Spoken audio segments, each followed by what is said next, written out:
Welcome to this first program of our special decision point of the El Paso mayoral candidate debates. Each candidate received an invitation to appear on this forum, but only those present accepted the station's invitation. First, we'd like to welcome Robert Cormel, Oscar Leeser, Gus Haddad, and Jaime Perez. Gentlemen, time is limited, so you'll have only 2 minutes per question, and a signal to wind up your response will be given at 30 seconds. So, our first question is for Jaime. What recent major decision of the City Council would you reverse if you were able to do it? The failure to do its ministerial duty in putting the decision to destroy City Hall on the ballot. One of the most important things is respect for the law, the rule of law, and the city charter. And Texas case law is very clear that once a petition is authenticated under a city charter, the power of the people, it's a power, not a right, supersedes that of any elected council. The failure of the council to respect that, I thought, was the most outrageous decision that I have seen, and that I think I wouldn't even have considered that. I would have just done what was mandated by the city charter. Okay. Oscar, how would you respond? Well, the only thing that I would ever overturn and not allow as mayor is to overturn the voice of the citizens. You know, if the citizens, we were elected by the majority, and we need to also always understand that we need to uphold the voters' vote. So to ever overturn a decision by the voters, I would overturn that immediately. So you would agree with Jaime in that regard? Absolutely. Like I said, the voters, once they speak, we should respect what the voters have done and said. Okay. Gus, how about you?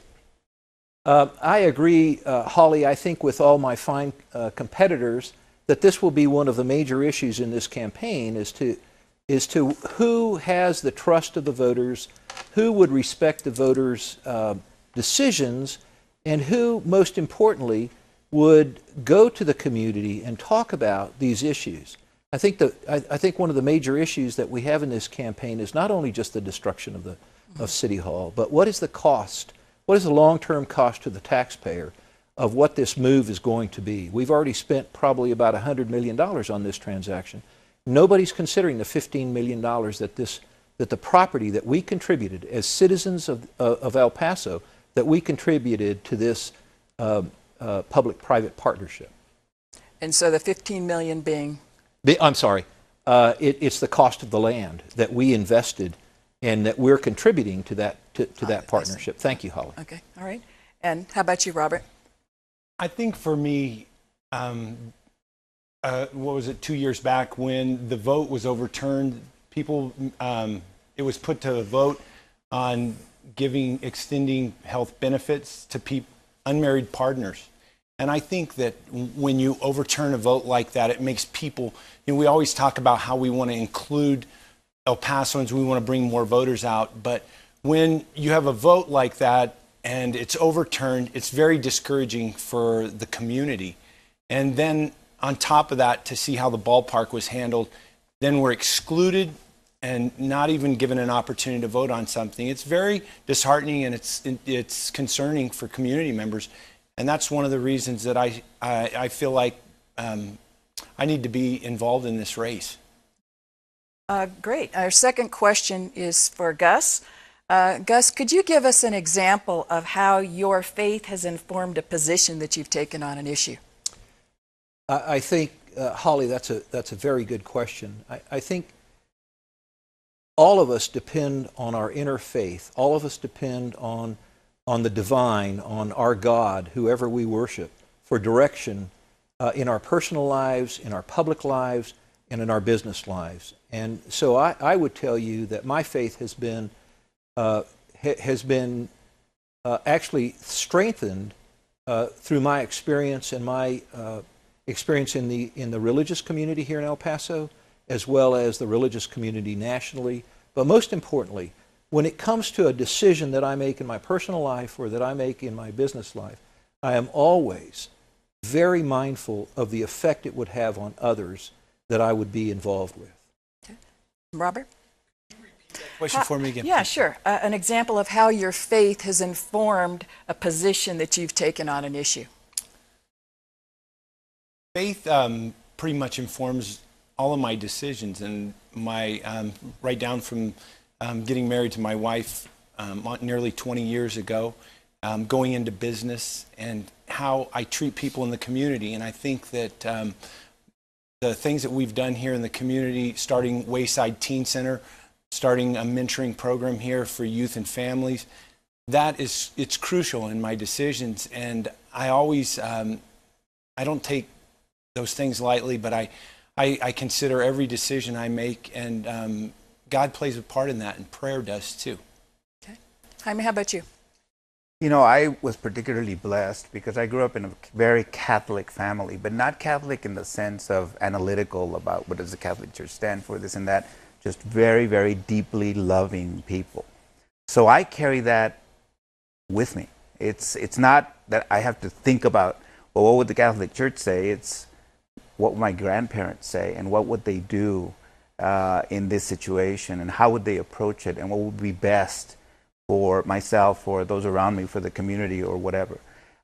So it's hard for me to answer that question analytically. It's just a feeling, it's a vibration, it's something that I carry with me. So anytime I have to make a difficult decision, I just go into that space where I was very safe and protected in the family, nuclear family, in the extended family, and then make a decision from there. Okay. Oscar? I feel I've been blessed because I have great parents, and my parents have great beliefs. And the beliefs that they put in me is to never disrespect anybody, and to always believe in people, and to be honest. And you know, it's a very hard answer, to be honest with you, because faith is from within. But one thing I can tell you is that I will never disrespect people, and always be honest with yourself, and you can be honest with other people.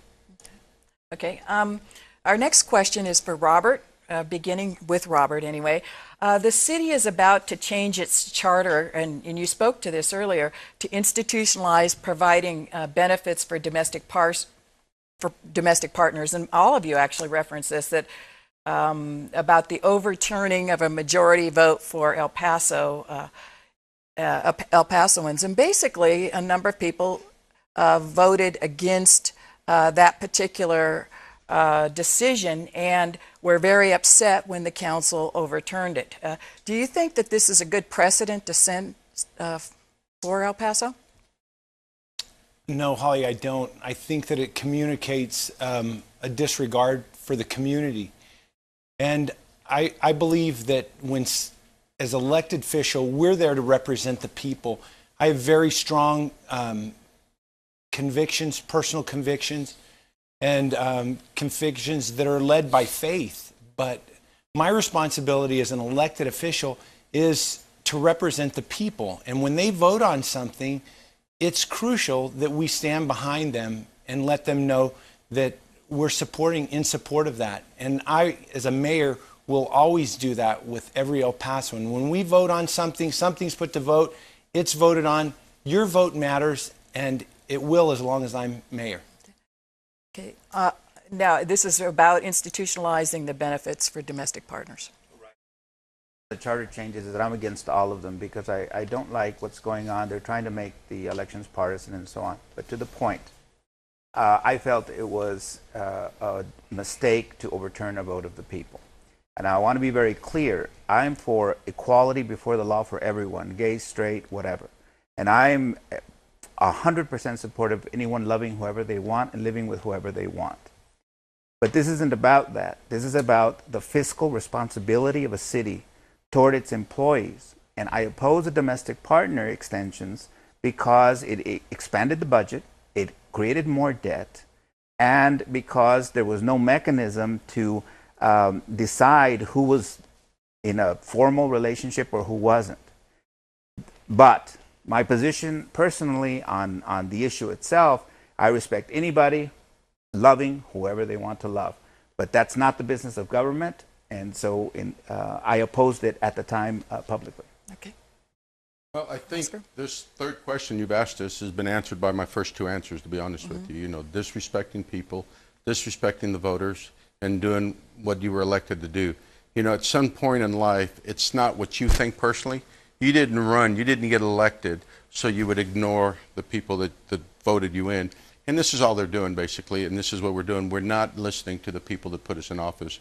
So, you know what, I answered the question basically first time, disrespect and not listening to the voters does not give them the right to change their opinion and their wants and needs. Gus? Holly, I actually believe that our republic was set up for government of the people, by the people, and for the people. And when the people speak, the elected officials should respect that decision. Now, in terms of the specific charter revision you're talking about, I also believe that we're all created equal. I see no problem in terms of the economics of providing health benefits for those who are working for us diligently, just like anybody else. So you are in agreement with the council in terms of making that overturn? I am, Holly, I am in agreement. Not only am I in agreement, I'm in violent agreement that all men and women are created equal. So, yeah, sure. That's absolutely, when you look at the charter, and what the charter means is that all we're saying is exactly what we've been saying. Do not disrespect people, and everybody's created equal. You cannot disrespect people and think that it's okay. You know, we all were created equal, and we all have different roles in our life, but it didn't make us any better than anyone else. We just have different things to do, different things to offer, but it didn't make us any better than anyone else. So yes, I agree that we need to make sure we never disrespect anybody and make sure that people do understand that I agree that we're all created equal. Absolutely. Yes. Going back to this, some of the charter changes that they're trying to make right now is very concerning. We've got a city council right now that is pushing. That concerns me just with their disregard for the vote of the people prior to this. And even the people that have the advisory board that they put into play to look over the charter changes, which we'll be voting on here in May, which is humongous. They have over 40 amendments to our charters, which really gives just more power to the city government, which concerns me. And bringing that all into play, I don't want to vote yes on anything concerning a charter with a government that has such disregard for its people right now. So I'm not quite clear, nevertheless. I see that Robert and Jaime are both opposed to the overturning of the domestic partner arrangement because you feel like the people have spoken. But I'm still not clear whether Oscar and Gus are opposed to the council's overturning or not. Whether you think that it's better to respect the rights of domestic partners, or whether it's to respect the will of the voters. Which one is it? I'm not clear, John. You know, what I said, and I apologize, I thought I was pretty clear that what I said was that I believe that we should listen to what the voters said. Whatever the voters want is what we have to regard, regardless of what we believe. We were put, like I said earlier, we're there to follow what the people that put us in office have asked us to do. Right. So if the voters decide one way or another, I'm okay with what they decide. I will follow their lead, and I'll make sure that we do whatever the voters want us to do. Okay. And Holly, I'm happy to clarify. Okay. The truth of the matter is, and again, I thought I was clear as well, but the truth of the matter is that when I said that this republic was built for the people, by the people, that we need to respect that vote, that the people's vote is the government. They are you. We are the government. They are you. We need to respect your vote. If I'm elected your mayor, I will. However, you also asked the question as to whether or not I would overturn that. And no, I would, unless there was a clear vote. But my opinion is that we're all created equal, Holly. Mm-hmm. We're all created equal. Respect the vote, and we're created equal. This is really a communication and an economic issue, is what it is. Okay. Beginning now with Oscar for my next question. I'm a professor at El Paso Community College, and I asked my students what questions they wanted to ask you gentlemen. I was... That's a smart move. Yeah, right. No, and they had some great questions. So you're going to get to hear from the youngest voters among us in El Paso. And the first question that they wanted me to ask you was, recently, EPISD was ranked among the poorest performing districts on the STARS test in the state, in the whole state.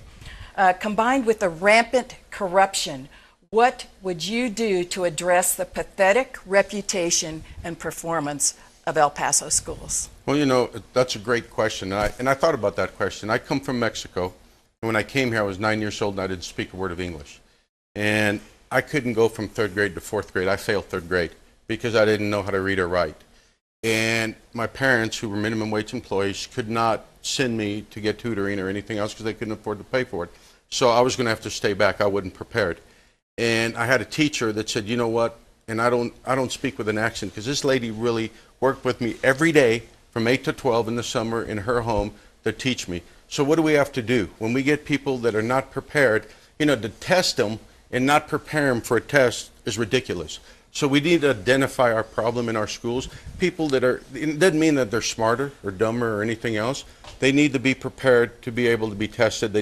We need to identify our problem prior and make sure that we give them the proper training so they can go on to the next level.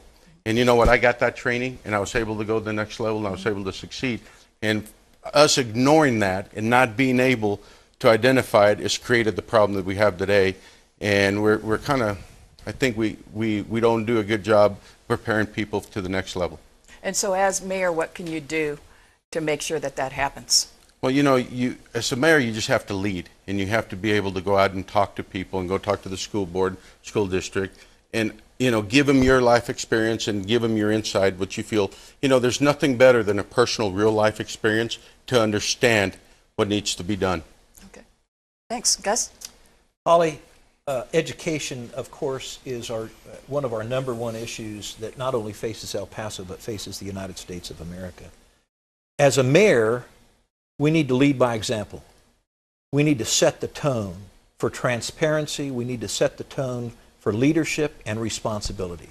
Most importantly, the influence of the position of chair of the council, which is known as the mayor, is basically the position of the leader, the chief elected official in this community. And that's a huge responsibility. And that responsibility rests on whether or not that person can be an example, a leader for transparency, and the ability to move by his words and actions in convincing the school districts around us, as well as other elected officials, that our education system is the most important thing we need to provide for our next generation. So what could you do specifically as the mayor, to make that Well, happen? let's be clear, Holly. As the mayor, you really have no influence over the school district. You only have the influence of the chair of and the chief elected position in the city. So it's leadership by example. We have corruption in this city. We have corruption in the county. We have corruption everywhere. So we have to lead by transparency. We have to lead and we have to prove the fact that we're reliable people.